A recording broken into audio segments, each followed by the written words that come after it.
क्या होता है उस गाड़ी से जिसकी जरूरत पूरी हो जाती है? जवाब साफ है, या तो उसे कबाड़ में काट दिया जाएगा या फिर लावारिस छोड़ दिया जाएगा। लेकिन क्या आप जान से ज़्यादा प्यारी गाड़ी को लावारिस छोड़ेंगे?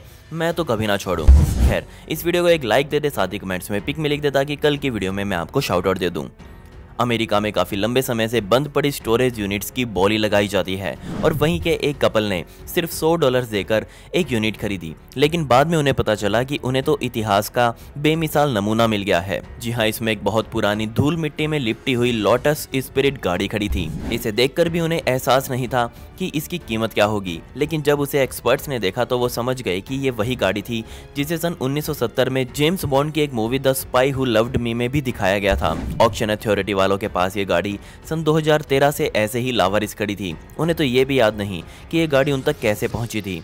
अब जब इस गाड़ी को कपल द्वारा ले लिया गया, तब जाकर दुनिया के बड़े बड़े लोगों का ध्यान इस पर गया और खुद एलन मस्क ने इस गाड़ी को खरीदने का सोचा, क्योंकि उनका प्लान था कि वो इस ऐतिहासिक गाड़ी में टेस्ला टेक्नोलॉजी को इंस्टॉल करेंगे और ऐसा उन्होंने किया भी। ये गाड़ी फिल्म में भी एक स्पोर्ट्स कार थी, साथ ही पानी में जाते ही एक सबमरीन बन जाती थी और मस्क ने भी इसे ऐसे ही डिजाइन किया। एक इंटरव्यू में मस्क ने कहा कि इस गाड़ी को देखने के बाद ही उन्होंने अपने वर्ल्ड फेमस साइबर ट्रक्स को डिजाइन किया था। अब जरा इस बदकिस्मत गाड़ी को देखिए, जो कि आज स्टील की पटरियों पर खड़ी हुई है और देखने में ऐसा लग रहा है जैसे एक समय पर ये कोई रोलर कोस्टर हुआ करता था, लेकिन असल में ये एक वैज्ञानिकों का एक्सपेरिमेंट था। इसे सन 1958 में न्यू जर्सी के कुछ लोगों ने बनाया था। उस समय पूरी दुनिया में ये अफवाह उड़ी थी कि बहुत जल्दी पूरी दुनिया से तेल से चलने वाली गाड़ियां गायब हो जाएंगी और उनकी जगह हावरक्राफ्ट ले लेंगे, और उसी को ध्यान में रखते हुए इसे बनाया गया था। बेशक हम अभी भी वही तेल वाली गाड़ियां ही चला रहे हैं, इसलिए ये गाड़ी अपनी पहचान नहीं बना पाई। जिस कंपनी ने ये बनाई थी वो पहले छोटे छोटे प्रोपेलर जहाज बनाया करती थी और उसी से मिलता जुलता डिज़ाइन उन्होंने तैयार किया। उनको उम्मीद थी कि शायद अमेरिकी सेना को उनका ये मॉडल जरूर पसंद आ जाएगा और इसके बाद तो पैसा ही पैसा होगा। इस गाड़ी में ऊपर की ओर एयरक्राफ्ट मोटर इंजन्स लगाए गए थे और इसी की सहायता से ये गाड़ी 50 किलोमीटर प्रति घंटा की स्पीड पकड़ लेती थी। और क्या आप विश्वास करेंगे कि ये गाड़ी ना सिर्फ रोड पर बल्कि पानी पर भी बहुत अच्छे से चलाई जा सकती थी। लेकिन उस कंपनी की उम्मीद तब टूट गई जब उनका ये आइडिया मिलिट्री द्वारा ठुकरा दिया गया, जिस वजह से मजबूरन उनको ये गाड़ी लावारिस छोड़नी पड़ी। एक बार मैंने खुद इस गाड़ी को ईबे पर सेल होते हुए देखा था, तब इसका प्राइस $1 लाख डिमांड किया गया था। तो क्या आप इस गाड़ी को 75 लाख रुपए देकर खरीदेंगे? मुझे जरूर बताएं।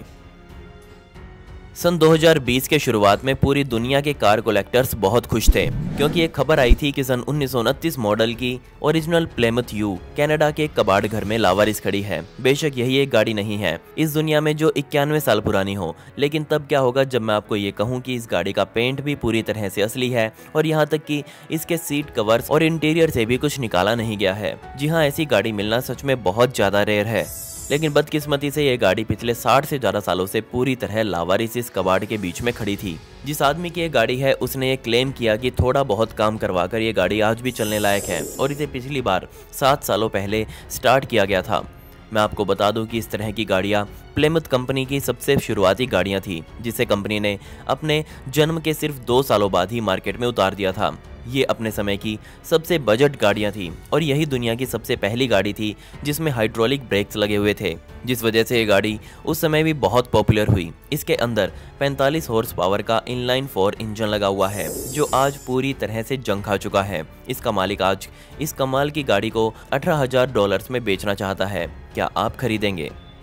खेतों में खड़े पुराने घर ऐतिहासिक चीजें ढूंढने के लिए एकदम परफेक्ट होते हैं, और खास तौर पर ऐसे घर जिसमें पिछले बहुत लंबे समय से कोई ना गया हो। और ऐसा ही एक और घर यूनाइटेड किंगडम के वेल्स में मुझे मिला, जिसमें आज भी एक 1954 मॉडल की जगुआर XK120 कुछ ऐसी हालत में खड़ी हुई है। बदकिस्मती से ये गाड़ी दशकों से ऐसे किसी इंसान का इंतजार कर रही है जो इसे यहाँ आकर उठाकर ले जाएगा और इसे फिर से चलने लायक बनाएगा। इसे 60 के दशक में किसी मैकेनिक ने रिस्टोर करने के लिए खरीदा था, लेकिन वो काम कभी शुरू तक नहीं हुआ।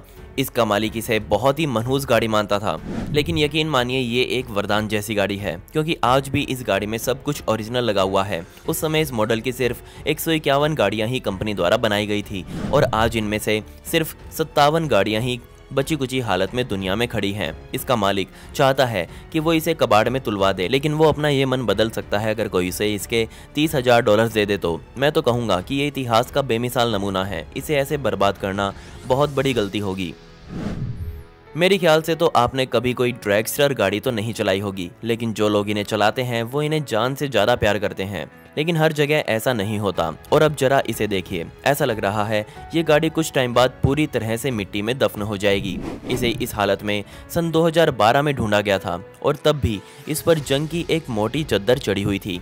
साथ ही बहुत सारे पेड़ पौधे इस गाड़ी को चीरते हुए बाहर आ चुके थे और देखते ही ऐसा लग रहा था जैसे पिछले बहुत लंबे समय से ये गाड़ी लावारिस पड़ी हो। लेकिन किस्मत से जिस आदमी ने इसे ढूंढा उसने इस गाड़ी को बचाने का सोचा और इस पर वो काम करवाया जिसकी इसे सख्त जरूरत थी।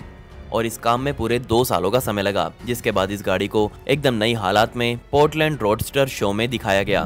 बदकिस्मती से मुझे इस गाड़ी के इतिहास का पता नहीं चल पाया, मतलब ये गाड़ी किसकी थी और कौन इसमें चढ़कर रेस लगाता होगा, ऐसा कुछ मैं नहीं ढूंढ पाया। तो आपको क्या लगता है इस गाड़ी का इतिहास क्या होगा? कमेंट्स में जरूर बता दें। एक समय था जब पूरी दुनिया में बुगाटी वेरोन को सबसे लग्जरी गाड़ी माना जाता था। ये सिर्फ इसलिए इतनी पॉपुलर नहीं थी क्योंकि इस पर बुगाटी का ठप्पा लगा हुआ था, बल्कि इसकी बहुत मोटी कीमत इसे इतना आलीशान बनाया करती थी। और उस समय के जमाने में इस गाड़ी की कीमत पूरे $1 मिलियन की थी। और अब मेरा सवाल ये है कि इतनी महंगी और इतनी शानदार गाड़ी को कोई ऐसे लावारिस कैसे छोड़ सकता है? क्योंकि मुझे ये गाड़ी मॉस्को के एक बेसमेंट में कुछ ऐसी हालातों में खड़ी हुई मिली। इसे पहली बार जुलाई 2019 में देखा गया था, लेकिन इस पर धूल मिट्टी की परत इतनी मोटी चढ़ी हुई है कि देखकर हर कोई समझ सकता है कि जैसे इसे यहाँ खड़े बहुत लंबा समय बीत चुका हो। इस गाड़ी की कहानी भी मुझे अभी तक पता नहीं चल पाई। सिर्फ इतना पता है कि इस गाड़ी का मालिक इसे यहीं ऐसे लावारिस छोड़कर विदेश में काम करने लग गया है और वहाँ से वापस नहीं आया। इसे जहाँ पार्क किया गया है उस पार्किंग के पैसे भी इसके मालिक ने दे दिए हैं, इसलिए इस गाड़ी के साथ कोई कुछ नहीं कर सकता। तो क्या इसका मतलब ये है कि ये गाड़ी यहाँ हमेशा के लिए ऐसे ही पड़ी रहेगी? तो जवाब है हाँ, और धीरे धीरे जंग लगकर प्रकृति इस पर अपना कब्जा जल्दी ही कर लेगी। अब मैं जिस लावारिस खोज की बात करने वाला हूँ उसमें एक गाड़ी नहीं बल्कि गाड़ियों का पूरा ग्रुप शामिल है, जिसे सन 2019 में अमेरिका के मिनेसोटा में ढूंढा गया था। जिसका भी ये घर था या फिर जिसकी भी ये गाड़ियाँ थी, वो आदमी जरूर पोंटियक फायरबर्ड गाड़ी का बहुत बड़ा फैन होगा, क्योंकि मुझे यहाँ कुल 9 लावारिस गाड़ियाँ मिली, जिसमें से 4 सुपर ड्यूटी गाड़ियाँ, एक फॉर्मूला 5, इसके अलावा एक ड्रैग वेरिएंट गाड़ी मिली जिसका रंग रूप कुछ ऐसा था जिससे उसकी कंपनी तक पहचान में नहीं आई। तुरंत इस पूरे लावारिस कलेक्शन पर एक कंपनी का कब्जा हो गया और यहाँ से 9 की 9 गाड़ियाँ उठा ली गई और इनमें से 8 को रिस्टोर करके बेच तक डाला।